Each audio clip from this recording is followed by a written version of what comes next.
पण त्या कृष्ण कन्हैयाचा प्रसाद खाल्ल्यानंतर मात्र निश्चित भरणार. भाव ठेवा. आणि तो कृष्ण कन्हैया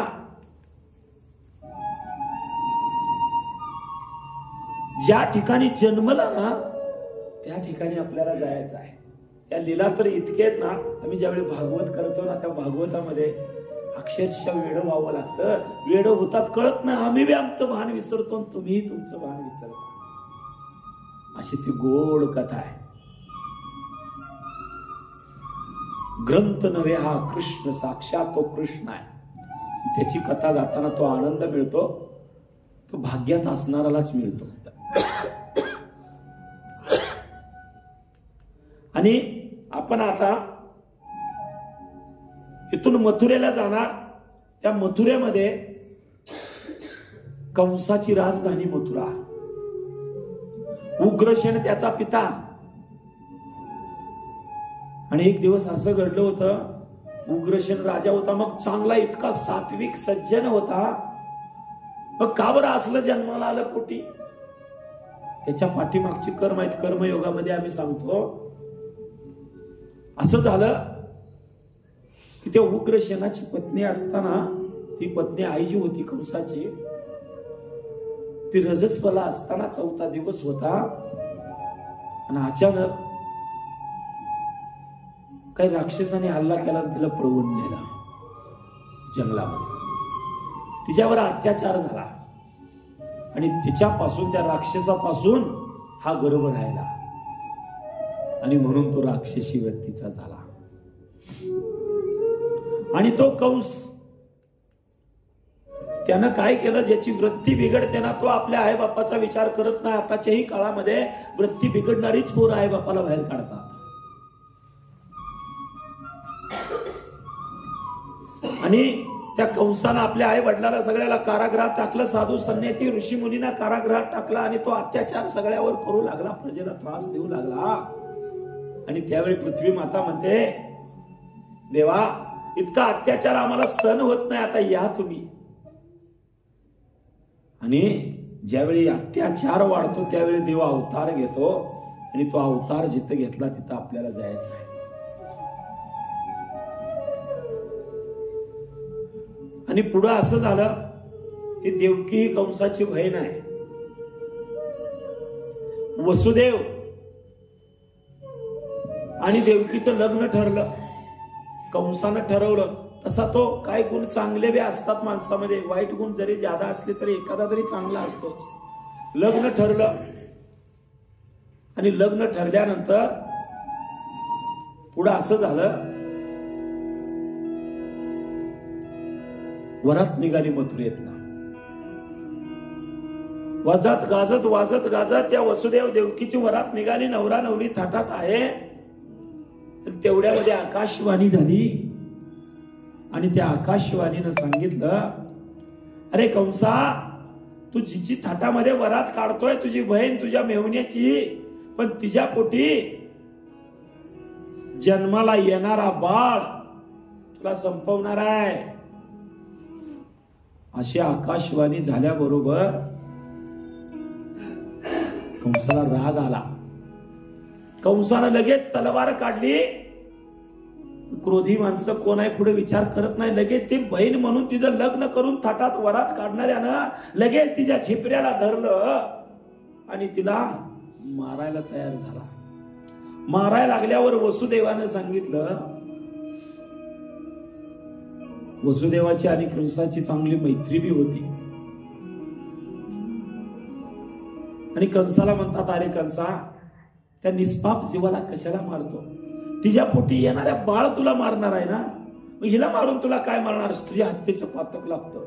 आणि स्त्री हत्येचं पातक, बाल हत्येचं पातक फार भयानक असतं बरं. पुढे सांगेल कुठे तर स्त्री हत्या आपण घडल्यावर काय घडत होते. त्यावेळी मग कंस म्हणतो, काय करू? बाळापासून धोका आहे ना, तिला जेवढी बाळ होतील तेवढी मी देईन, माझ्यावर विश्वास आहे ना.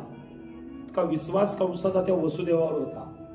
नक्की नक्की सगळी बाळ मी तुम्हाला देईन. आणि मग विश्वास दिल्यावर कंसानं सोडलं. वरात संपली, विघ्न आलं, सगळं काय त्या ठिकाणी आणि इर्जन पडलं. पुन्हा त्या पण वसुदेवानं सांगून सुद्धा त्या कंसाला विश्वास नाही. त्यांनी सांगितलं माझ्या समोर तुम्ही कारागृहात राहिलं पाहिजे. आणि आपल्या बायकोचा प्राण वाचवणं, जीव वाचवणं हे नवऱ्याचं आद्य कर्तव्य असतं. तिनं आपल्या आई वडिलाला, सख्या सोयऱ्याला सगळ्यावर तिलांजली देऊन सोडून आलेली असते. म्हणून त्या नवऱ्याचं कर्तव्य असतं सुख दुःखामध्ये तिला सामील व्हायचं आणि तिचा जीव वाचवायचा. हे काम वसुदेवाने केलं आणि तिच्यासाठी कारागृहात राहिले. त्या कारागृहात आपण जाणार आहे बरं, राहायला नाहीये, 5 मिनिटासाठी.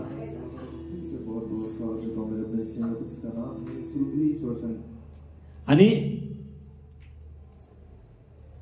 तिथं गेल्यानंतर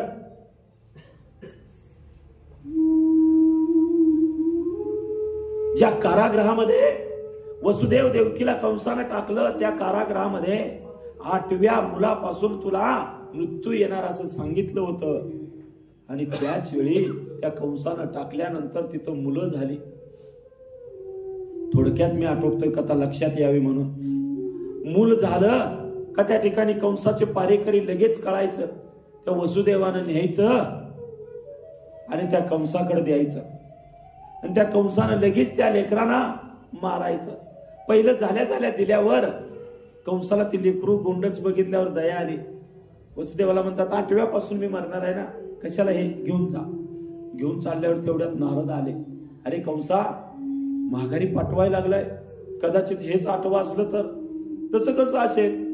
नारदाने फुलाचं 8 पाकळ्याचं फुल घेतलं कमळाचं, सांगितलं कंसा इथून मोजभर इकडं 1 2 3 4 5 6 7 8. पुन्हा इथून मोजभर इकडं. मागचं वरचं होऊ शकतं, वरचं खालचं होऊ शकतं. कदाचित पहिलंच 8वं झालं तर. तुम्हाला असा प्रश्न पडेल, मग असं का बरं सांगितलं? कारण पाप तेवढं थोडं शिल्लक राहिलं, तेवढं पाप त्याच्या हातनं बाल हत्येचं करून घ्यायचं देवाला. ते बाल हत्येचं पातक झाल्यावर मग तो मरणार होता, कारण पुण्य शिल्लक होतं. आपलं पुण्य शिल्लक आहे तोपर्यंत कोणही आपलं काहीच करू शकत नाहीये. ज्या दिवशी पुण्य संपत ना, त्यावेळी इंद्राला सुद्धा इंद्रपद सोडावं लागतं, हे विसरू नका.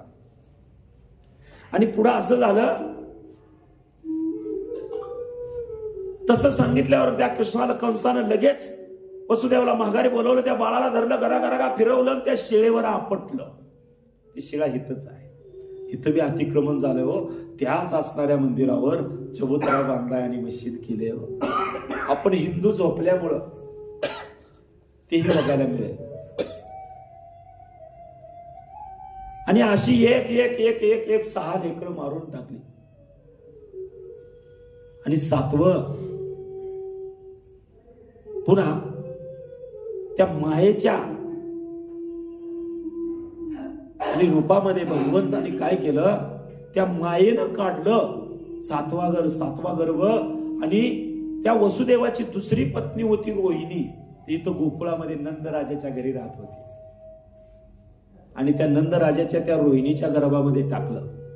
तेच बलराम म्हणून जन्माला आले. आणि सांगितलं गर्भ गळीत झाला आणि गर्भच नाहीये, सोडून दिला.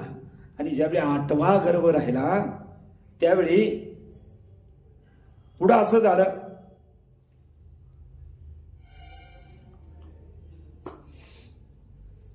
की ते 8वा गर्भ राहिल्यावर कृष्णानं त्या असणाऱ्या कंसानं जास्त पारा रावला. आता काही खरं नाही, 7 संपले, 8व्यातनं निश्चित माझं मरण आहे. आणि इतका पारा लावला, त्या पाऱ्यातनं वाचूच नये. आणि म्हणून 8वा गर्भ ज्यावेळी जन्माला आला त्यावेळी मात्र मोठं विश्वरूप देवानं या देवकी आणि कंसाच्या त्या असणाऱ्या वसुदेवाच्या पुढे प्रगट केलं. त्यावेळी म्हणतात, हे बाबा एवढं मोठं नको, आम्हाला लहान बाळ पाहिजे. तो लहान हो. लहान झाला. आणि त्यावेळी सांगितलं, पण आता वाचणार कसा? तुम्ही काळजी करू नका, माझा बंदोबस्त मी करत असतो. देव काय म्हणतो, माझा बंदोबस्त मी करतो. आणि मायेचा पगडा तिथं टाकल्याबरोबर सगळे पारेकरी झोपले. वसुदेवाला सांगितलं, माझं नेही गोकुळाला माया उपजली तेथे, त्या मायेला घेऊन ये आणि मला तिथं सोडून ये. वसुदेव म्हणतात, कसं न्यायचं? काळजी करू नको, घे डोक्यावर. मला टोपल्यात घेतलं, डोक्यावर वसुदेव निघाले. जिथून निघाले तिथं बी आपल्याला जायचं आहे त्या गोकुळामध्ये. पण वेळात जर उरकलं तर सगळं बघायला मिळणार नाही, तर फक्त पळत राहा, घेत राहू नका काय, म्हणजे भरपूर बघायला मिळेल. आणि पुढं असं झालं, त्या बाळाला घेतलं आणि निघाले. यमुना पूर आलेला होता, धो पाऊस पडत होता, विजा नकलं काठ होता. त्या पुरातनं यमुनेतनं निघाले. ती यमुना वाहायला लागली, वर वर वर वर येऊ लागले. का तर त्या यमुनेला वाटायचं आता जर ही संधी गेली तर मला पायाचं दर्शन होणार नाही, पाया पडायसाठी ती वर येऊ लागली. ती देवाच्या लक्षात आलं, कारण तिनं पुण्य केलं होतं, देवा तू मला भावा. आणि देवानं सांगितलं होतं मी तुला बायको करून घेईन, काळजी करू नको. आणि म्हणून ती नवऱ्याला भेटायला यायला लागली होती. बरं, कालिंदी यमुना आहे ना, ही देवाची अर्धांगिनी आहे. 8 पट्ट राहण्यापैकी तिला कालिंदी म्हणतात. काळ्या रंगाचं होतं ना पाणी, तुम्हाला वाटलं असेल गटारामुळे काळा, नाही, ती कालिंदी काळी यमुना आहे. पंढरपुरात बी आहे, पण तुम्हाला यमुना माहित नाही, मी सांगेन तुम्हाला कुठं आहे ते. आणि लगेच कृष्णाच्या लक्षात आलं, त्यानं पाय खाली काढला. कधी तर फोटो तुम्ही बघितला असेल, डोक्यावर घेऊन जाताना पाय खाली काढलेला, आणि पायाचा स्पर्श केल्याबरोबर यमुनेने सांगितलं मी तृप्त झाले देवा, आता दर्शन झालं. लगेच तुभंगली, मोकळा रस्ता केला. आणि त्या मोकळ्या वाटेनं धावत धावत लगेच ते वसुदेव गोकुळामध्ये आले.